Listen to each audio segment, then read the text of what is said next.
It's time for a reality check. Is the recent crypto move real or is it just a fantasy? We're going to dissect Bitcoin, the DXY strength in the dollar, compare that against the total market cap, and then we're going to analyze whether we think this market is actually moving or whether it is, in fact, just a fantasy. Right, let's analyze this together. Let's do a rundown of the charts step by step. And we're going to start off with Bitcoin. And we spoke about this on the channel. You break this low here, you break this low here, you're coming back down to test previous support level down here. That's 21,000 to 21,500. We haven't broke this level yet. That's good for Bitcoin. So what we want to see is continuation of a series of higher highs here, and more importantly, higher lows before we can start coming back up to test this previous rejection level. This was quite a big rejection level. And to test that again, we do need to make that series of higher lows and higher highs. Now, what are the complements can we get to give us an edge as to whether this is likely to happen? Because we can look at the DXY, the strength in the dollar, and you can see we talk about this again, time and time again. When you're at a resistance level in the dollar, and you get that resistance level, look at the stochastic down here. We're at overbought territory, coming back down on the stochastic. So that's playing out nicely. We are rejecting there. You've got this nice rejection candle as well. Lower low, lower close, which wiped out the previous high. And it's looking like we're going to make a move to the downside. Is that good? That is great for crypto because weakness in the dollar signals strength in speculative assets. And if we continue to make lower highs, lower lows, going back down to this support level, that's going to give us a few weeks of bullishness. So all eyes on the DXY.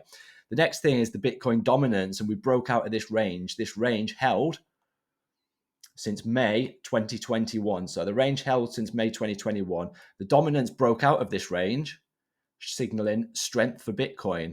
So we've got a strong Bitcoin in comparison to the alts. What do we want to see for a run in the alts? We want to see a breakdown back in dominance into this range here. Is that likely to happen? We need to monitor that. We do not know. We can only monitor and analyze going forward. The next thing that I want to show you guys, and this is something that I love because it's the USDT dominance, the dominance in Tether within the crypto market.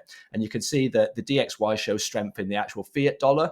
This shows strength in the stable coin. So we can see that we're making a series of higher lows, higher highs. However, we've had a rejection at this point here.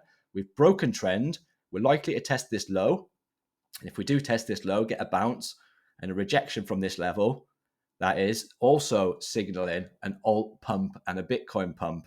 The last thing that I want to show you is the total 3. Now, the total 3, this is interesting because this is the level that I want to beat, and this is the level we're currently testing. You've also got this high to take out here. But if we do flip resistance for support at this level and start making our way to the upside, then that's showing strength in altcoins, guys. So what we can do is we can dissect the markets together.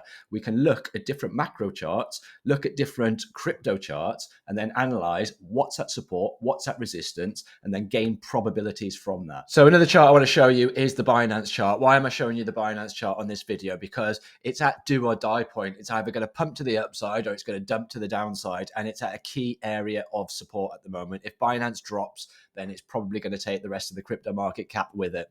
So we're at do or die on Binance. We're either going to do two things. We're going to break out to the upside, which is again to the next support level of 59%, or we're going to make that break to the downside, and that is a break to the downside. So we can monitor this. This is the daily chart. If we break through here, it's showing momentum for the bulls. If we break to the downside, momentum for the bears. So we can monitor this with tight stop losses, either to the upside or the downside, depending on what price action actually does. And I analyze this more in depth on my video. You can watch it at the end of this. And if you do have any questions on that, don't forget to leave in the comments.